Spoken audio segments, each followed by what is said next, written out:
बिस्मिल्लाहिर्रहमानिर्रहीम। English second semester का आज एक पोएम है जो कि सितंबर first day of school. Poem का ऑथर है हॉवर्ड नेमरो। हॉवर्ड नेमरो के बारे में कुछ डिस्कस करना चाहती हूँ। हॉवर्ड नेमरो जो है एक क्रिश्चियन था और न्यूयॉर्क सिटी में 1920 में जो है वो पैदा हुआ। फिर उसने एजुकेशन ही हॉवर्ड में ही हासिल की, ठीक है। और 1948 से 1966 तक जो है इस तरह, इससे पहले उसने बहुत ही यूनिवर्सिटियों में जो है टीचिंग की है, लेकिन एक कॉलेज जो कि बिगिनिंग कॉलेज है, बिगिंगटन कॉलेज, उसमें जो है उसने 1946 से 66 तक जो है टीचिंग की। अब इसने 3 नॉवेल्स लिखे हैं और एक क्रिटिकल बुक पब्लिश किया था। इसका नाम फिगर ऑफ थॉट है। 1969 में इसको नॉवल भी मिला था।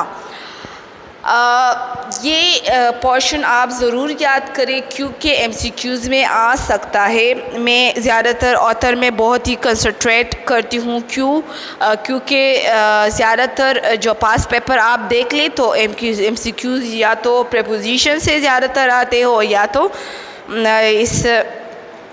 इससे आते हैं। ये जो लेसन है उसके ऑथर के नाम्स और कौन सी बुक पब्लिश की है ये ज़्यादातर आ सकते हैं।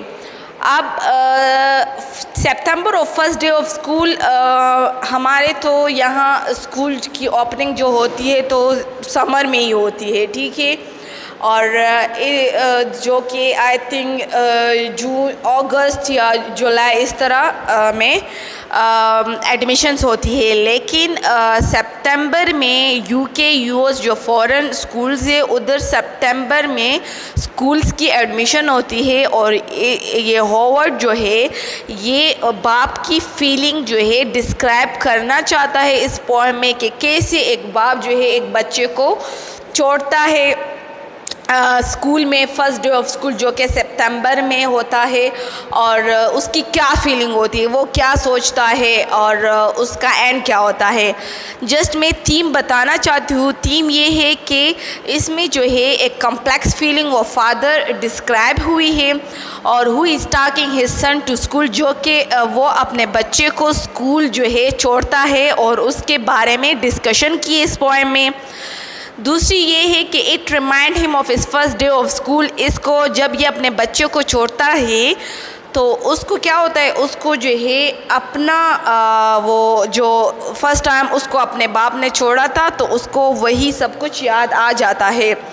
He is worried about he is leaving him alone, ठीक है। वो बहुत ही वरीड होता है, टेंशन में होता है कि जब वो अपने बच्चे को जो है स्कूल में अकेला छोड़ता है पराए टीचर्स के साथ। But at the same time hopes for a great kindness coming of it in the end. लेकिन उसी असना में क्या होता है, एक उम्मीद जाग जाती है और वो कहता है कि सही है, अगर मैं हूँ या ना हूँ, लेकिन मेरे बच्चे से जो है, बेटे से या बेटी से, लेकिन आई थिंक इधर सन है या बेटे से जो है क्या होगा, एक एजुकेटेड बंदा निकलेगा। अब अगर मैं डिटेल में बता दूँ तो डिटेल में ये है कि my child and I hold hand on the way to school, and when I leave him at the first grade door, he cries a little but is brave. He does let go. My selfish tear remind me how I cried before that door a life ago. क्या मतलब है? मतलब ये है कि मैं और मेरे बेटे ने स्कूल जाते हुए एक दूसरे का हाथ पकड़ा था और मैंने फर्स्ट ग्रेड जो कि फर्स्ट ग्रेड KG हो या नर्सरी हो, उसमें उसके दरवाज़े में मैंने अपने बच्चे को छोड़ा। ही क्राइज अ लिटिल, वो रोने लगा लेकिन वो ब्रेव था और उसने मुझे जाने दिया। ही डज लेट गो, उसने मुझे जाने दिया। माई सेल्फिश टीयर्स, मेरे जो है सेल्फिश टीयर जो है वो मुझे रिमाइंड करने लगे क्या, I cried before that door a life ago, कई साल पहले भी इस डोर को जब मैं क्रॉस करने वाला कर रहा था तो मैं भी इसी तरह रोया था और मैंने भी इसी तरह अपने बाप को जो है अजियत का वक़्त दिया था। I may have had a hard time letting go. Each fall the children must endure together. अच्छा, अब क्या है कि यही सख्त टाइम जो है जो मेरा बेटा मुझे दे रहा है, ये मैंने भी अपने बाप को जो है कई सालों पहले दिया था जब वो मुझे इसी दरवाज़े पे छोड़ रहा था। लेकिन बच्चे के लिए कैसा भी वक़्त हो लेकिन उसने गुजारना है क्योंकि वो उसकी मजबूरी है। But whatever child has endures alone, ठीक है। Learning the alphabet, the integrals, 3 dozen bites and pieces of a stuff, क्या है ये एक बच्चे के लिए बहुत ही टफ़ टाइम होता है कि उसे ज़बरदस्ती जो है एक टीचर जो है सबक सिखाती है, अल्फ़ाबेट ABC, इंटीग्रल्स 1 2 3, और इसी असना में वो जो है डज़न बाइट्स जो है वो क्या होता है वो सीख जाता है, और पीसेस ऑफ स्टफ वो सीख जाता है। लेकिन वो उसके लिए जो है बहुत ही टफ़ टाइम होता है, उसने पहले ये कभी नहीं किया होता। So arbitrary, so peremptory, that words invisible and visible or bow down before it, ठीक है। अब क्या है कि यही जो अल्फ़ाबेट और वो सीखता है इंटीग्रल्स, तो वो उसके लिए बहुत ही तहकमाना या मातमाना जो कि बहुत ही टफ़ टाइम होता है, ठीक है। अब क्या है कि इसी असना में उसको क्या आता है, उसी असना में जोसेफ ड्रीम जो है, अब ये क्रिश्चियन है लेकिन मैंने पहले भी डिस्कस किया था कि क्रिश्चियन के मुसलमानों के ज़्यादातर अकायद जो है वो सेम है, लेकिन आखिरत का तो बिल्कुल ही सेम है, ठीक है। अब ये है कि आपको पता है कि जो इल्हामी किताब होती है उसमें ज़रा तरमीम हुई है। हमारी आखिरी किताब जो है वो कुरान मजीद है, लेकिन इससे पहले जो है क्रिश्चियन के लिए भी किताब थी इल्हामी किताबों में भी सब कुछ गिवन था जो कि कुरान मजीद, लेकिन उसमें ये कि तरमीम की गई थी।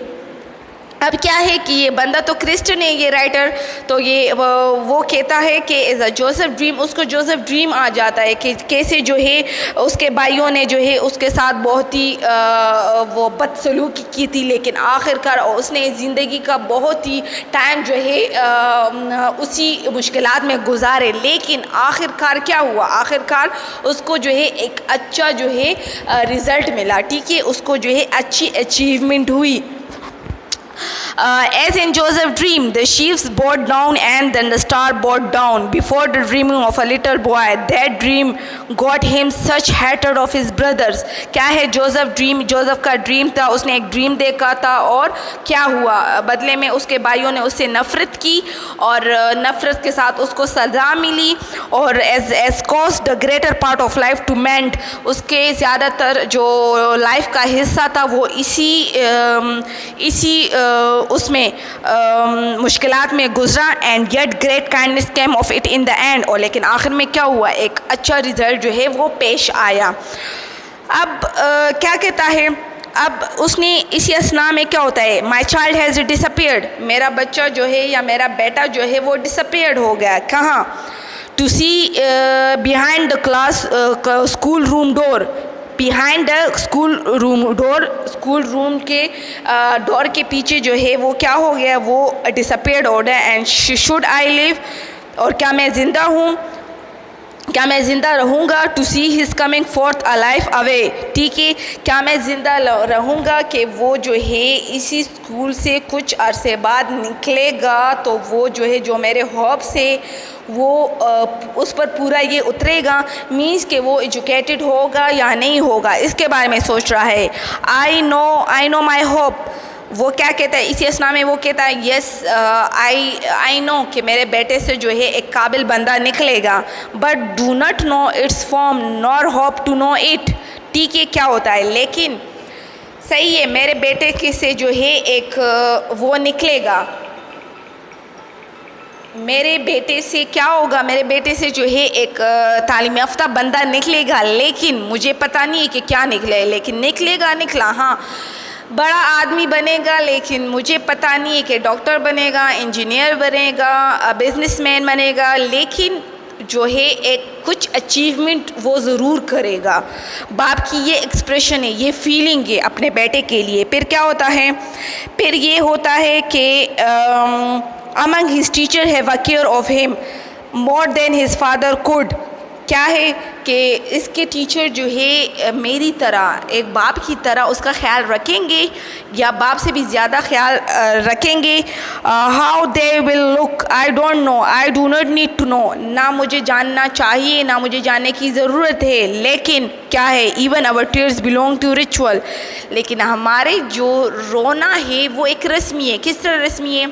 हम जब अब मैं अगर एक बंदा बाहर जाता है या एक बंदा हॉस्टल जाता है तो उसी असना में उसके माँ बाप या बहन भाई जो है वो रोते हैं, लेकिन उसको पता है ये जो चीज़ के लिए जा रहा है, सबक पढ़ने के लिए या जो है एक अचीवमेंट करने के लिए या बाहर जो है कमाने के लिए, तो बाप और बहनों और फैमिली वालों को पता है कि वो जब जा रहा है तो वो अच्छे काम के लिए जा रहा है, तो उन लोगों को एक होप होता है। लेकिन ये जो आंसू होते हैं वो एक रस्मी होते हैं। ऑब्वियसली एक बंदे को अलविदा करना पड़ता है तो ज़रा तकलीफ़ होती है, आंसू निकल जाते, लेकिन क्या वो वक्ती होती है। मीन्स रस्मी का इधर रिचुअल का मतलब ये है कि वो रस्मी होती है, बस चलो बंदा निकल गया, जहाज़ पे बैठ गया, गाड़ी में बैठ गया, बस आंसू ख़त्म।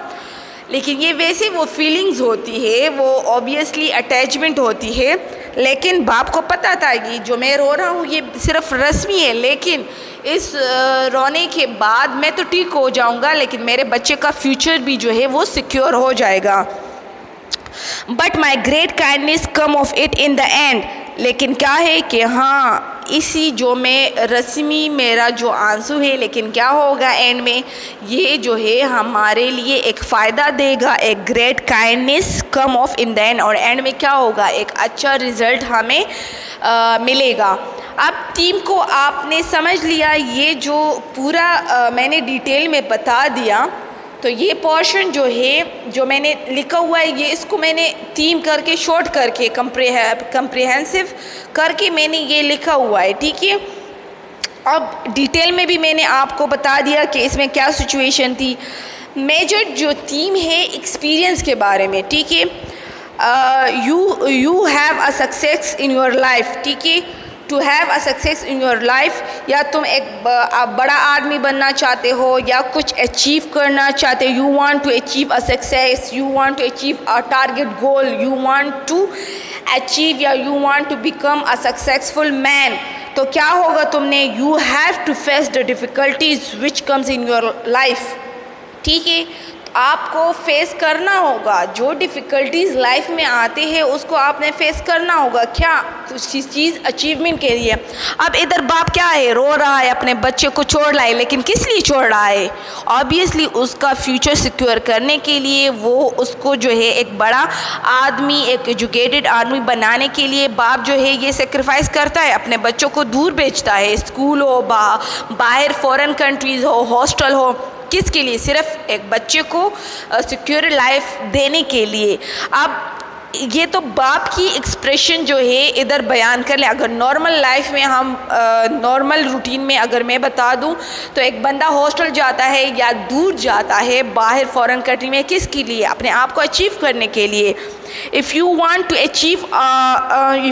Achieve your target goal, you should face the difficulties, you should face difficulties which comes in your life, ठीक है। आपको चाहिए, ज़रूर चाहिए कि आप उस डिफ़िकल्टीज़ को फेस करें, ना कि आप जो है घुटने टेक जाए। नो, आप इतना आपने स्टेप उठाया हुआ है, आप इतना बाहर अपने फैमिली से गए हुए, तो आपको चाहिए कि आप उस चीज़ को अचीव करें। आपने इतने पैसे लगाए हैं, आपने इतनी अपने फैमिली से दूर हो, और तो आपको क्या चाहिए? अचीवमेंट चाहिए। मेन थीम इसका क्या है कि बाप जो है वो अपनी फीलिंग बयान कर रहा है कि कैसे मैं अपने बच्चे को छोड़ रहा था और जोसेफ ड्रीम आ गया, उसके अपने जो है उसका अपना टाइम उसे याद आ गया। अब मेन थिंग ये है कि इसका मेन जो अगर MCQs में पूछा जाए क्या थीम है, तो थीम यही होगा कि इसमें जो है एक्सपीरियंस और स्किल के बारे में डिस्कशन हुई है। ऑब्वियसली आप ख़ुद देखें, ये एक बाप के लिए एक्सपीरियंस है, एक बच्चे के लिए एक्सपीरियंस है, और इस एक्सपीरियंस से क्या होगा, उसको जो है बहुत फ़ायदा होगा। Thank you so much.